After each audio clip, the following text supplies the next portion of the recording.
Welcome to the Rainy Day Recess podcast. I am Jamie, one of your on-air hosts, along with Mike, Amanda,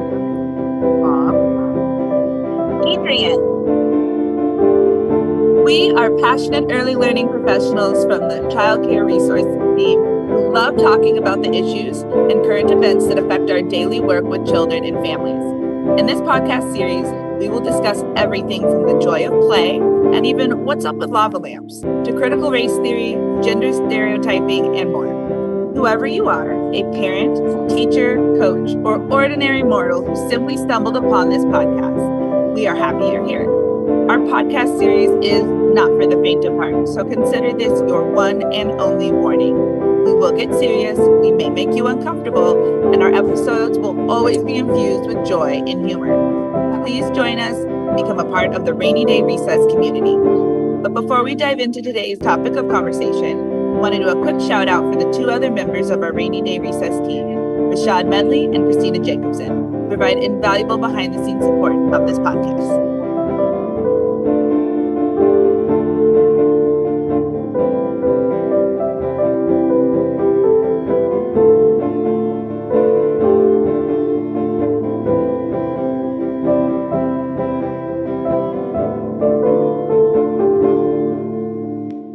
welcome to the Rainy Day Recess podcast.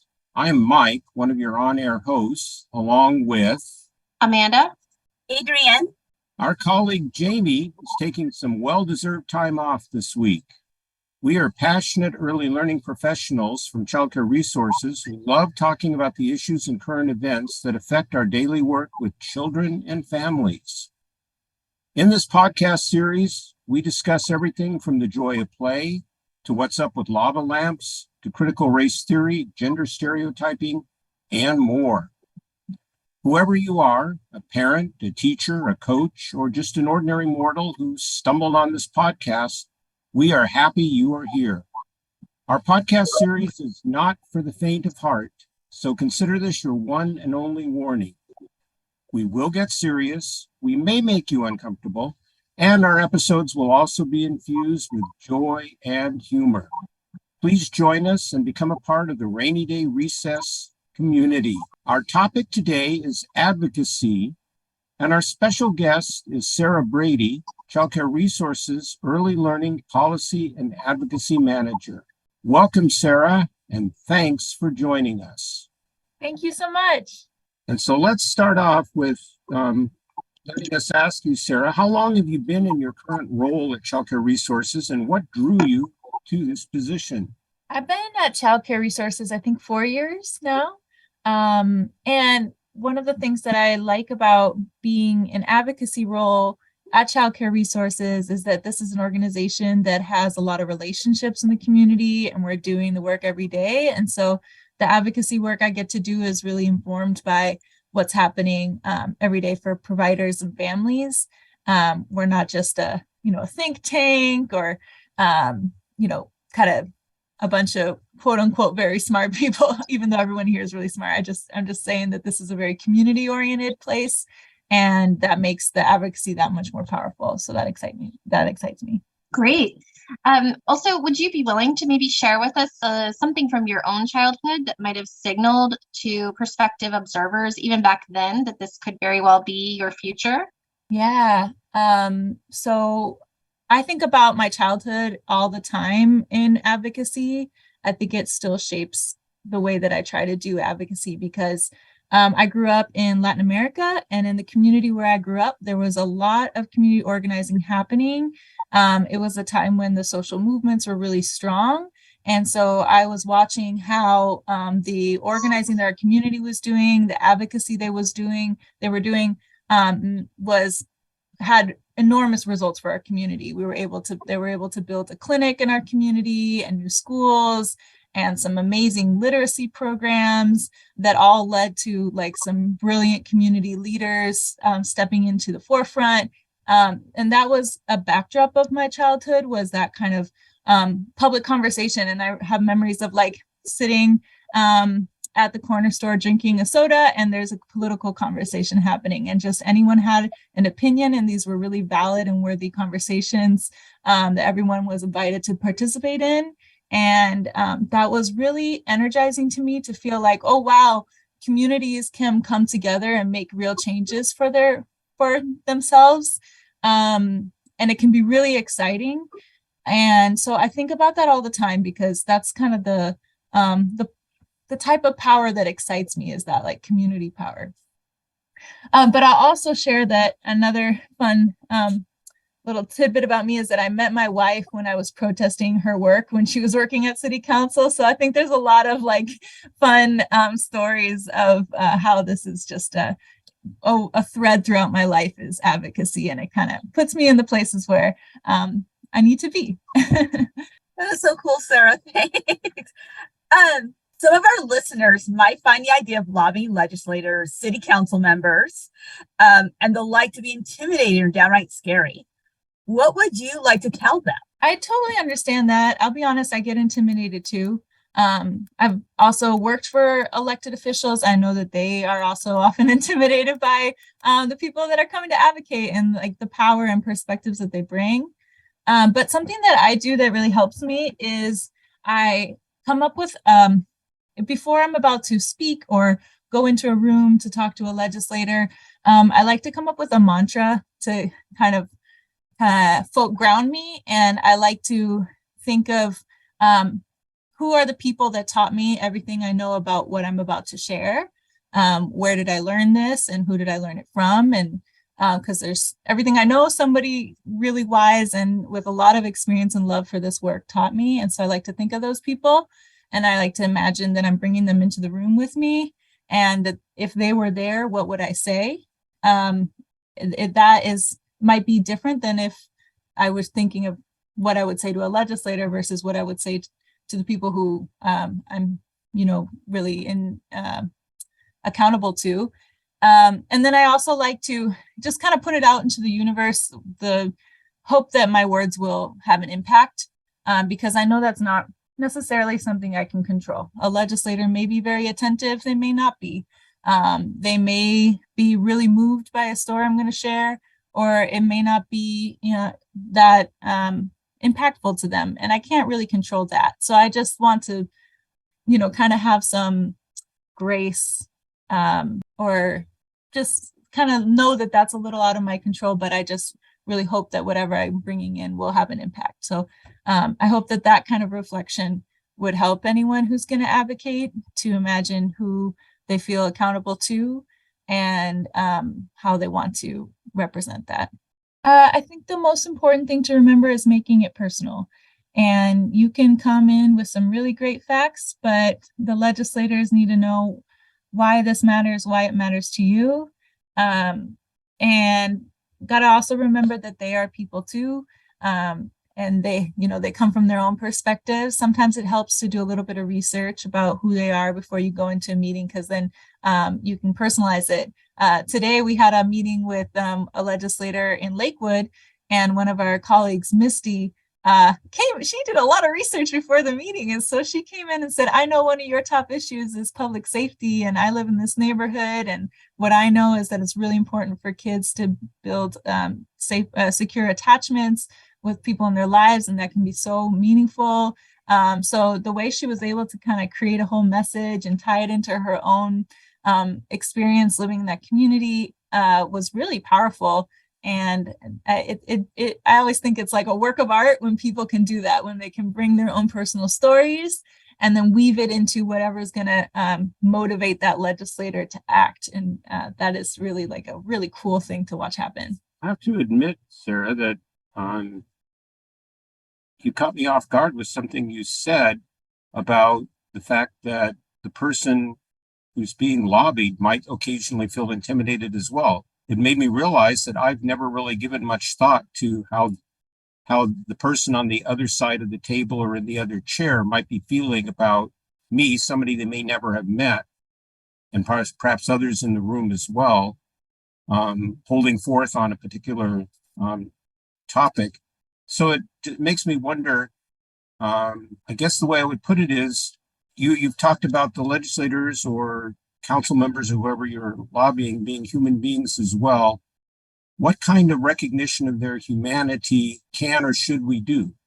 We may or may not know them or know much about them, depending on circumstances. Yeah. I have also seen one of our colleagues go into a meeting. Actually, it was Jamie. Came to a meeting with the legislator and asked them who took care of you when you were a kid. And they had to pause, and not everyone remembers, but a lot of people might really remember. It might have been someone really impactful in their life. And, we've had people share that their grandparents cared for them or that they went to a family childcare program. And that really helps to say, oh, that's family friend and neighbor care, or that is a family childcare program, really similar to what is in your area, and kind of pull it from there. Those are great questions. Always really interested if they have kids and what type of care they use. There has historically been a lack of legislators that have young kids in the legislature, and I think that's really connected to the barriers to elected office for working families and low-income people. But that is changing for sure. And there's a lot more legislators that are even, I know one legislator that gave birth over the summer and is heading back to the legislature right now. So that is changing too. So we're getting to the place where we can have conversations on more common ground. But it's totally fine to ask those questions. Of course, it might be the first kind of personal question they've gotten that day. So keep that in mind. I don't know if you were on mute, Mike, but I accidentally, yes, I accidentally muted myself. That happens. Was attempting to ask you, what is the secret superpower of yours as an advocate? And on the flip side, what's something that's still really, really hard for you, even though you've been doing this professionally for quite a while? Oh man, yeah. Something that's still really hard for me is public speaking. I still get kind of shaky. I have to really write out what I'm going to say, practice it a lot, make sure that we usually in the legislature, if you're giving testimony, you only have a minute or two to speak. And so that's the scenario that is most nerve-wracking for me, because you stand up in front of this room of legislators who are maybe 4 of them are paying attention and the rest are answering emails or something. And then there's it's recorded. So you're on public TV, and then there are others advocates in the space. And some of them are, people who've been doing this for 20 years or more. A lot of people are just regular community members who are showing up to speak. So there's solidarity there, but I still get shaky, and I forget what I'm going to say, or the point that I was trying to hit. So I have to practice it a lot. I used to as I'm driving down, just try to memorize it if I was going to say something, but sometimes you don't have very much time to prepare what you're going to say. So that's challenging too. Luckily now there's Zoom, and public testimony over Zoom feels a lot easier because I can have my notes up and refer to it, but definitely still challenging. Hats off to anyone who's really, public speaking just comes really easily to them because that's such a gift.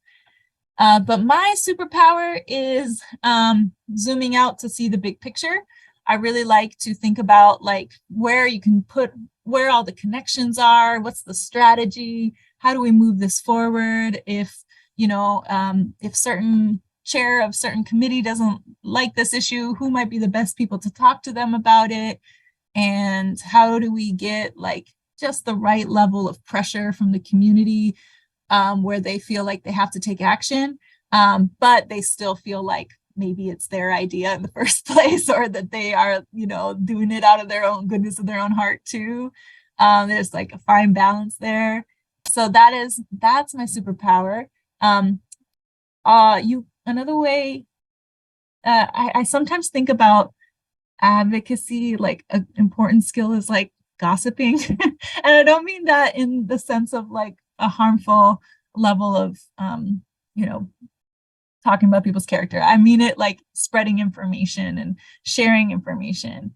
In advocacy, information can become kind of like currency, if you know who is going to support this or who's not, or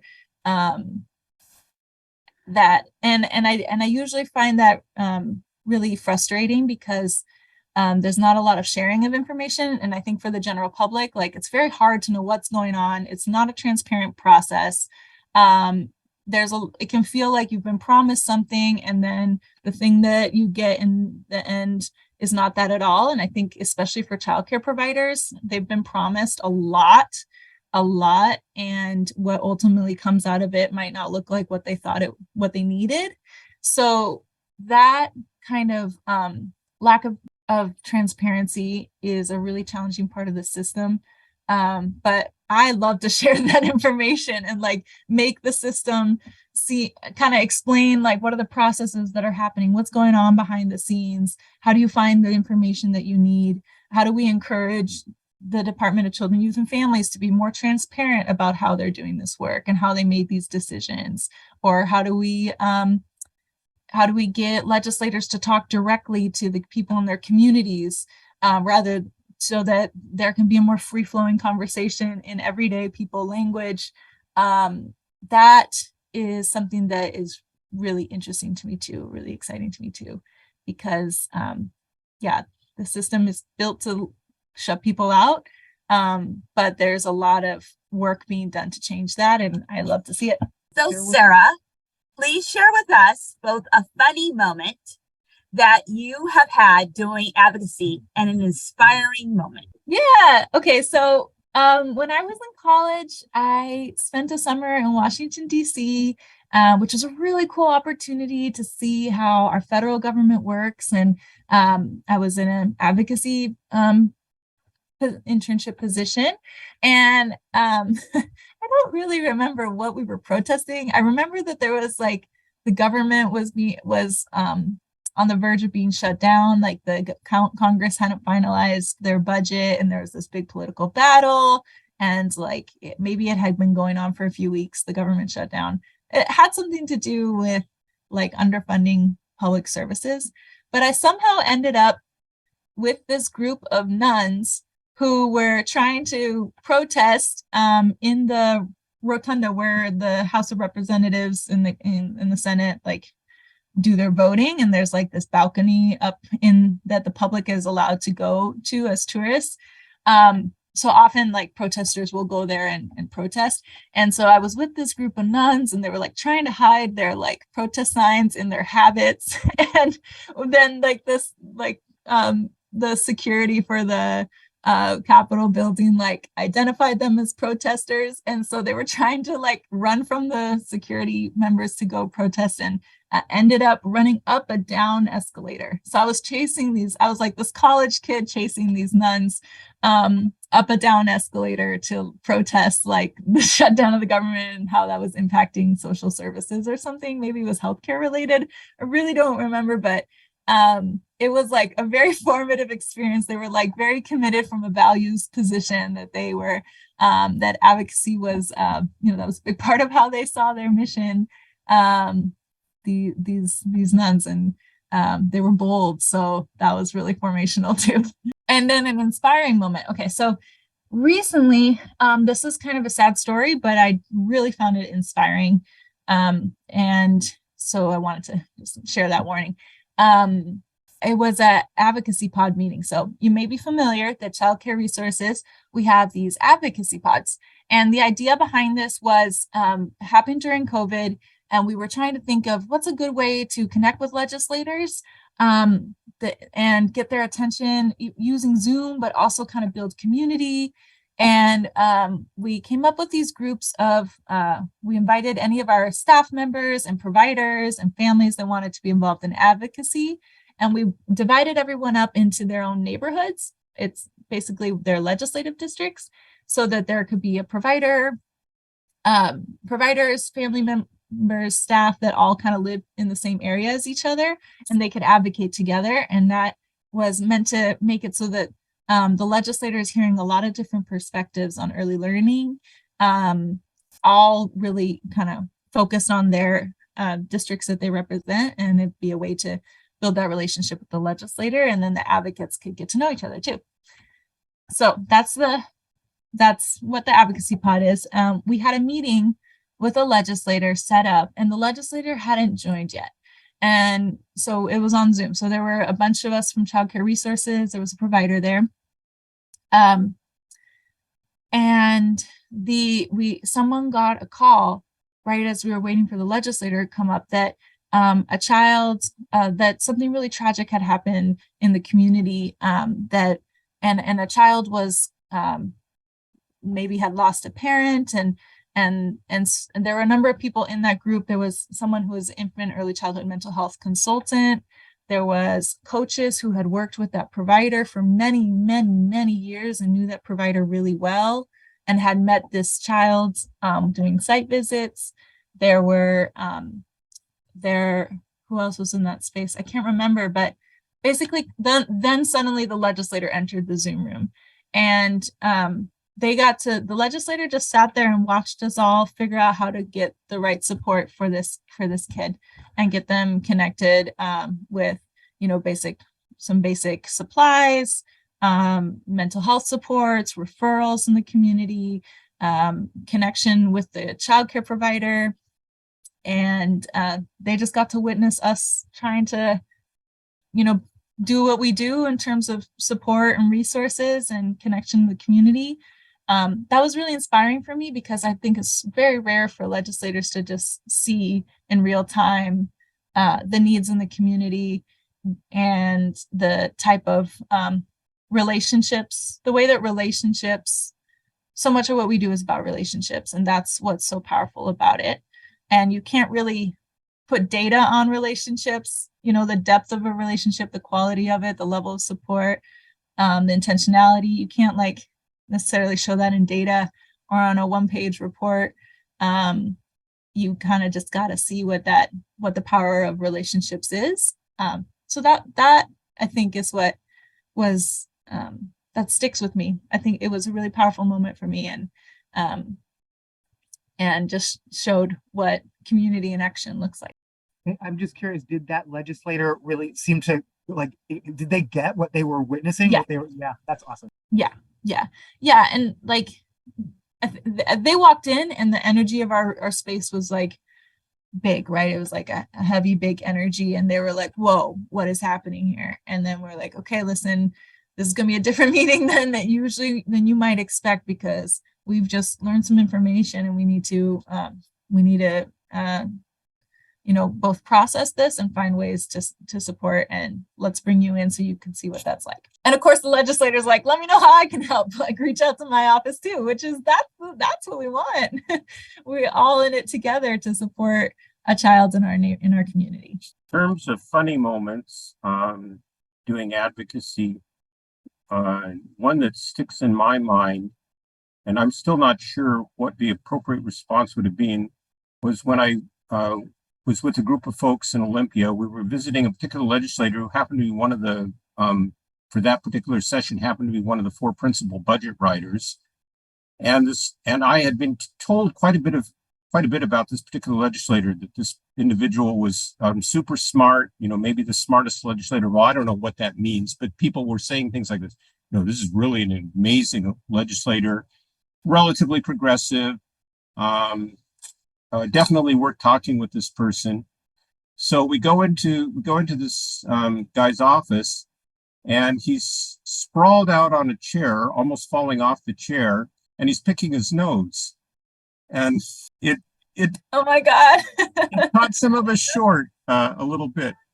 And so I wondered what kind of work he had done on social emotional skills when he was growing up, and wasn't about to ask him, but that was startling, but in retrospect, pretty funny. Well, that really hits the point of legislators are people too.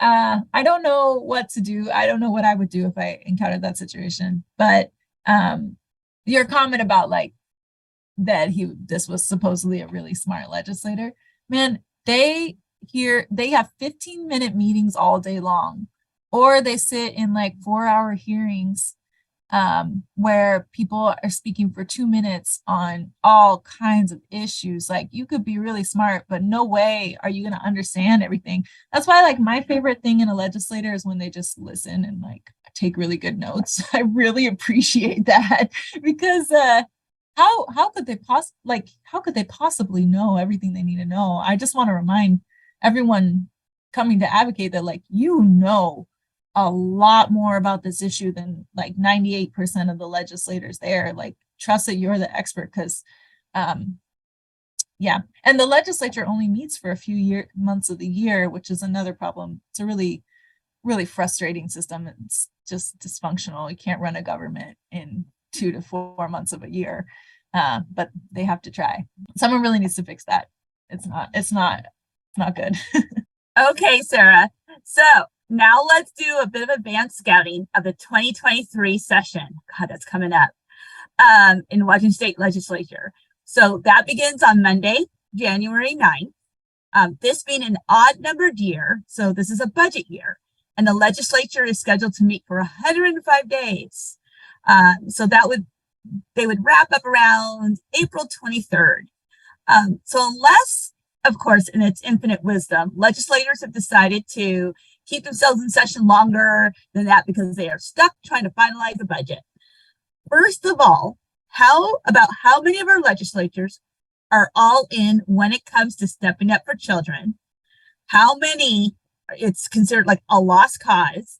And how about or that are somewhere in the middle? Like, what's the landscape? Yeah. Okay. I didn't do the math. Well, more or less, the thing about childcare is like everyone quote unquote loves kids. Supposedly. Okay, sorry, I'm about to spiral or I'm about to go on a rant. I think it's like maybe I heard this quote and I can't remember who it was, but it might have been Bell Hooks saying that like one of the greatest crimes of our society is that we are anti-child, something like that. Like that like throughout history, so many of the injustices have really been borne by children. And she also talks about how like there's a lot of normalization of like the needs and rights of kids not being respected in society. And so I think about that a lot in advocacy because childcare has often been a bipartisan issue. Like there are some Republican legislators who are really committed to supporting childcare and working with Democrats. Likewise, many Democrats see this as a really important issue, which is great because that means that we can, even when there's a lot of polarization in government, we can make some progress on certain things. But the really big challenge is funding. We just don't have enough funding in our system. And I think that's what it comes down to is legislators that are supportive of putting a lot of public funds into the system because anyone in childcare knows that this is deeply underfunded, both on a physical level and on a emotional level and on so many levels. And versus legislators that feel like that the private market can manage this, and I don't know. That maybe I'm not sure what the argument is, but that's ultimately what it comes down to is the lack of funding and raising that funding. So that's why at Child Care Resources we have focused on tax reform, and we in Washington have a really inequitable tax system. The people who make the most pay the least percent of their income in taxes. People who make the least pay the highest percent of their income in taxes, and that's just not right. And it's also really unstable for our system. So I think that ultimately that is one of the biggest challenges right now. Now that I've said that, I have a caveat because before COVID, it was actually pretty hard to get people to focus on childcare. But since COVID, childcare is the spotlight. Like people know that this is an issue. in the public conversation, right? Like we've always known this was an issue, but people maybe felt like they had to suffer it alone. And now there's been more public conversation about childcare is in crisis. And so I love to see how that has emboldened more people to fight for this. But again, the funding is one of the biggest issues. And then I think there's a lot of legislators that are, we do have a lot of legislators that are willing to do work on childcare. But is it at the scale that we need to avoid some major challenges in our system, to maintain our workforce, to support kids and what they're going through right now, families too? That's the biggest question I have. Okay, that said, I'm really excited about some of the new legislators that are coming into the legislature or that have been elected in recent years. We have a lot more people of color, a lot more women, a lot more parents. And, I think they just, like, when I hear them speak, like they really get it. And I'm excited to see where that goes. Yeah. Does that kind of answer the question? I know I kind of took that in a roundabout way. I think you did. Thanks, Sarah. Yeah. You say it's fair to say it's rare that someone will go on record saying they're opposed to children and families, but it's really just about getting the votes for the funding and fully funded, not fully funded. Yeah, absolutely. As far as the early learning world is concerned, what do you see as the 3 or 4 biggest priorities this go around? And for each of these priorities, can you give us a sense of how likely it is the community is going to get with it? Yeah, so number 1 is our workforce, especially wages for our workforce. That is just the biggest issue we have in our system, is how low the pay is in childcare. And that's impacting our ability to maintain really amazing providers, for them to keep their businesses running, and for them to hire and retain really awesome staff. And that is an issue that goes back to the legacy of slavery and how the labor of Black women and women of color has been devalued, and the history of pushing women of color into childcare fields and then not paying them. So that I'm actually really excited about this. I think for a very long time, policy decisions were made on, quote unquote, on behalf of providers, but providers were not in the space, in the room where those decisions were being made. And right now there's a project, I think they call themselves the Compensation Design Team. So it's a group of providers from across the state that have been working for the last few months to come up with a platform and a policy campaign to raise provider wages in Washington State. And this is going to be a multi-year campaign. I think they're saying like 4 to 5 years, because raising wages, first of all, it's going to cost a lot of money. Second of all, it's going to be a really big deal. I think it's really going to change the game of what childcare looks like. So they have several kind of like steps along the way to get there. And we at Childcare Resources are fully in support of that campaign and want to just elevate it and get more providers connected to it so that they can be a part of shaping this campaign too. And so I would say that's the number 1 issue, is raising provider wages. We're not going to raise them this year alone. I mean, we can definitely try. But we know that when you're working on something this big, it takes several years to, create the proposal, get legislators involved, get the community making a lot of noise around it, and building up, getting to that boiling point where you're able to really pass something huge, because we don't just want more Band-Aids. So that's the number 1 issue. Number 2, I would say, is even as we're working towards, in the next few years, addressing that root issue of raising wages, programs need support right now. There's a lot of urgent need. So there's a few proposals on the table to kind of get more funding into childcare programs. And I can go into it, but a lot of detail there. I don't know if you want to do that. So yeah, that I would say that that's at the top, is our supporting the childcare workforce. Mental health, that's definitely a big topic in early learning right now, supporting childcare providers because they're responding to a lot of needs that while they're also, cooking, caring for kids, running their business, all this stuff, it's a lot, and they're not often trained and supported to respond to the level of behavioral needs in programs. So getting more funding to support that. There's two proposals. One is more funding for the complex needs grant in childcare. We know there's been a lot of grants coming out, not nearly enough for the amount of, I know a lot of providers are applying. They have a really amazing applications, but there's not enough funding to fund it all. So more funding to do that. And then the other is mental health consultants, getting more mental health consultants to support the providers. There's some work. Another issue is reforming the working connection subsidy. It has a lot of pitfall. There are a lot of places in that subsidy system where families hit brick walls, where there's a lot of confusion, where families most in need are ineligible for various reasons for childcare subsidies.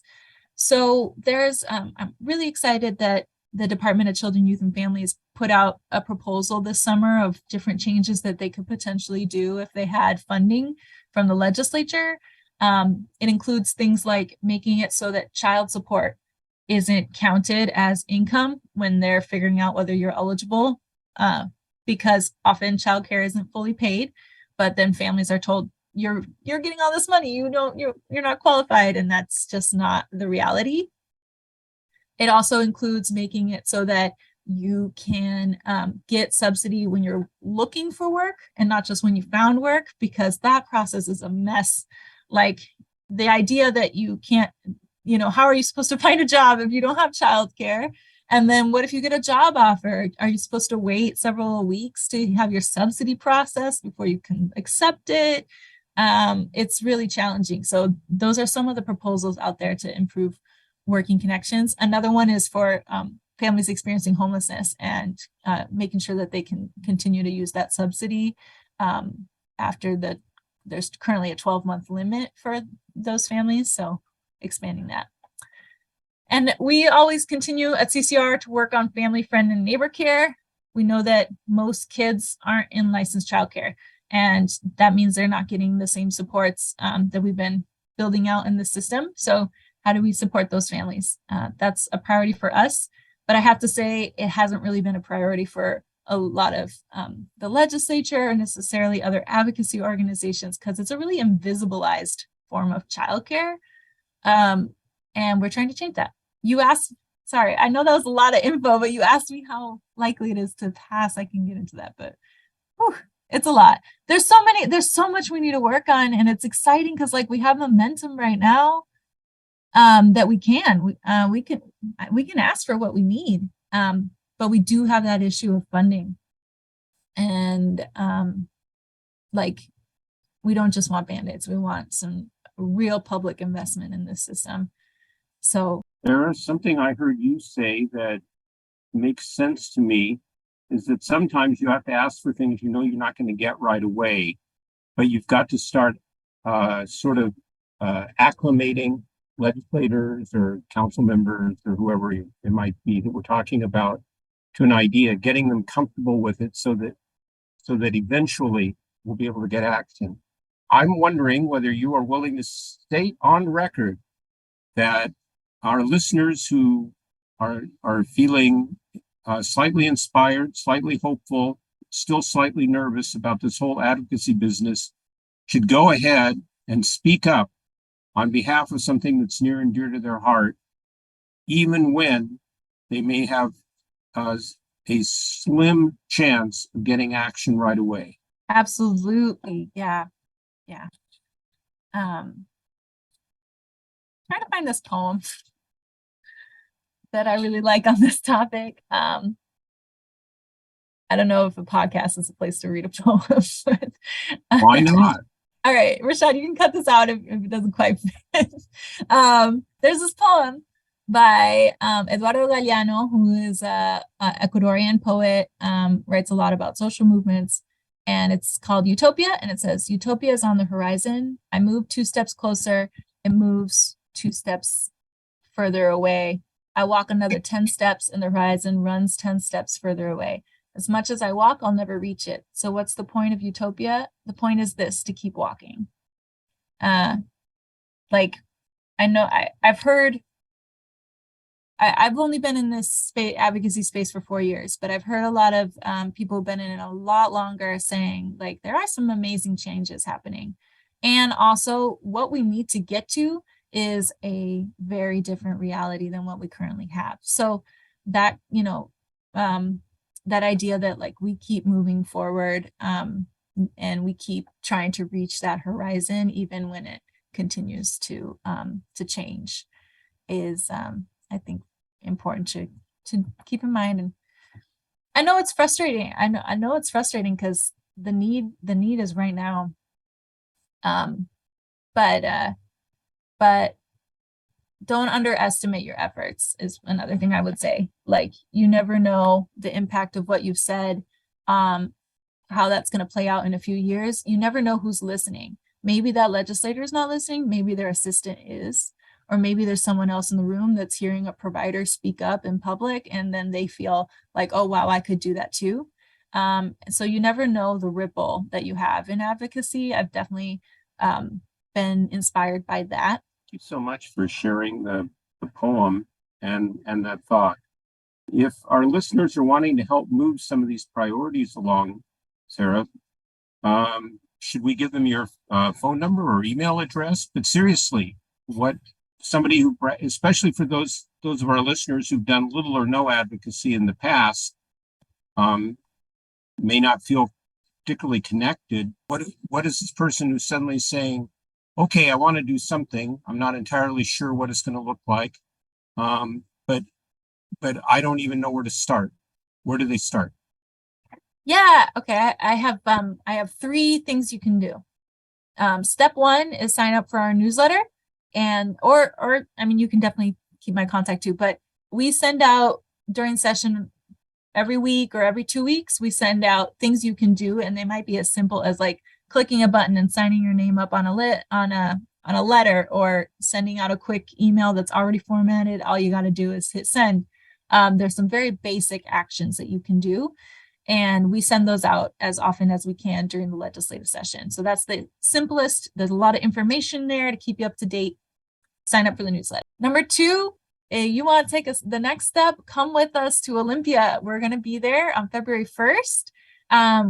For providers and community members who aren't like us, paid to advocate, we have $150 Visa cards to cover that cost of gas and subs and all that.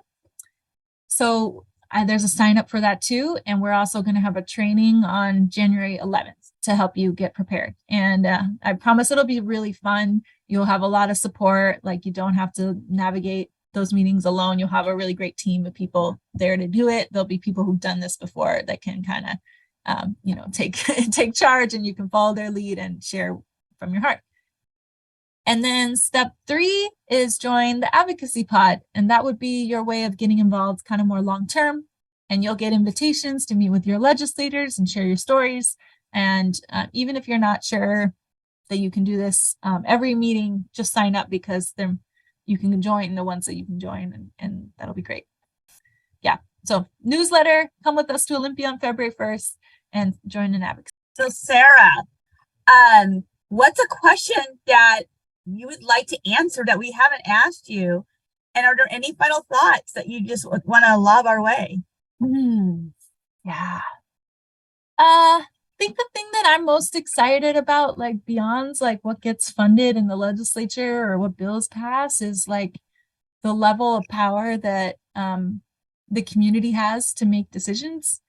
And I like, the more spaces that we have for providers to shape those decisions, for families to be involved, for the legislature and DCYF to feel like they have to include the community, and that that they have to have processes where the community makes those decisions. That's what excites me the most. Because that's where I see the power shift. Like, advocacy happens often behind the scenes. Often there's a lot of conversations about what's really going on in childcare, or how are the WACs being rewritten, or how there's all these, there are a lot of processes happening. Okay, this thought is getting off track, but point is, I think that there are changes happening that we can't exactly see and we can't exactly pinpoint. But the more people that are involved in advocacy, the more the power shifts. And so that's just the word of encouragement I have, is even if you're not sure that, you want to do this all the time, that's okay. Like, whatever you have to give is helping to shift the way the power is. And I trust me that is really, I'm seeing that happen, and it's really exciting. And I think it's definitely changing the way these conversations happen. So please, I urge you to get involved, just in any way that you feel is, the best way to share your gifts. Panelists, I think we can all join in saying thank you to Sarah for being with us today. This has been a stimulating and inspiring conversation that we've had with you. And to take us out, I'd like to give each of us a chance to offer up one final thought about advocacy. This includes both our professional advocate, Sarah Brady, and those of us who are only semi-professional or downright non-professional advocates, but do it anyway because it's a basic human activity to engage in. And I guess what I would offer up is something that you've reminded me of today, Sarah, which is that nobody else can tell my story or offer my perspective in quite the same way. And that if we make our advocacy work personal, we come out of what we know intimately, that's an opportunity that we're offering policymakers, whether it's legislators, council members, whoever. Some of them will seize that opportunity, not all of them. For some of them, there'll be a delayed impact. It may not register right away, but eventually it contributes to the shift in perspective or a heightened activity. So when I think of it that way, then I say, okay, I don't have to know everything about everything else, but I can speak about something I do know a little bit about, and I can offer it up in a way that nobody else is going to be able to offer it. And that might just be the ticket for somebody. Thing I'll offer up is just a comment on listening to you and your experiences with advocacy, and thinking back to my very first advocacy moment, which was accidental. I thought I was signing into a hearing, like just signing like, hey, I was here, here's my email. And I was actually signing up to testify and didn't know it until they called me. I survived it. But it just brought back like memories of like, and me thinking like, okay, if I could like accidentally sign up to testify, and like I really quickly scribbled out like something to say, hoping it would be meaningful, and then found out like a week later that it was also on TV. But I remember someone sharing with me, and I don't remember the exact statistic, that like for every person who like calls or writes an email or testifies, like that represents like there's a formula that like legislators use, like that represents like 4 to 7 or voices. And so it reminds me that like even at that accidental moment where I was like, no, I'm just here rooting on my coworkers, I'm not actually here to talk because I'm petrified. Even in that moment of hearing my name called, like it's powerful, and it's a good feeling to think back to that in terms of like, okay, hopefully I made a difference with my little voice that was all over the place and nervous. So thank you for reminding me of that. I also just really am thinking about the impact of story, the importance of telling your own authentic story, and how much the legislators want and actually need to hear those stories, because that's how they can do their job. They need to know what's going on with constituents. The last time I was at Advocacy Day, I was with a provider She was very, very nervous. She had never done anything like this before. She was a newer director, so she thought, I don't even, but her story is authentic. Her experience of being thrown into a directorship on day 2, and then now she's in the advocacy day. That is a real story. And so, yeah, I think it's just tell your own authentic story. I also just wanted to acknowledge on record, our colleague Amanda had to leave. So I think for the listener, she might have just disappeared. So I did want to mention that she was with us, but she had to go. And Sarah, I'd like to give you the last word for today about advocacy, and then we'll close out. One of my favorite things to think about is how change is always happening. And this isn't an original thought. The author, Adrienne Marie Brown, talks about this a lot. But I just like this idea, recognizing that change is always happening. We know that in early learning because our system is constantly changing. Kids are constantly changing.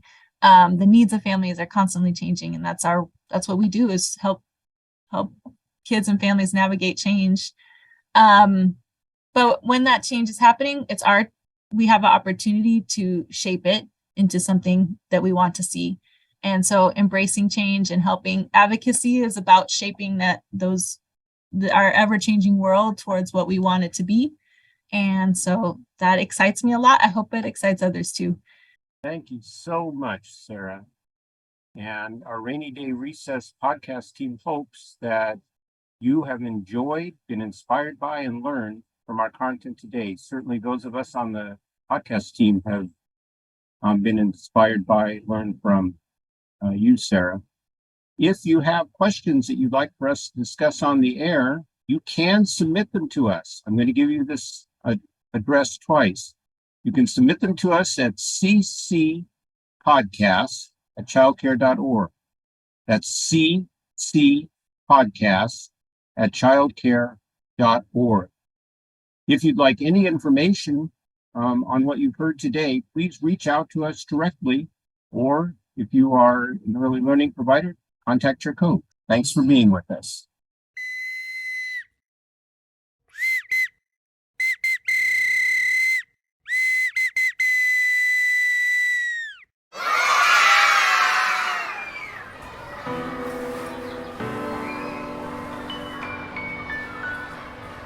We here at the Rainy Day Recess podcast hope you have enjoyed, been inspired by, and learned from our content today.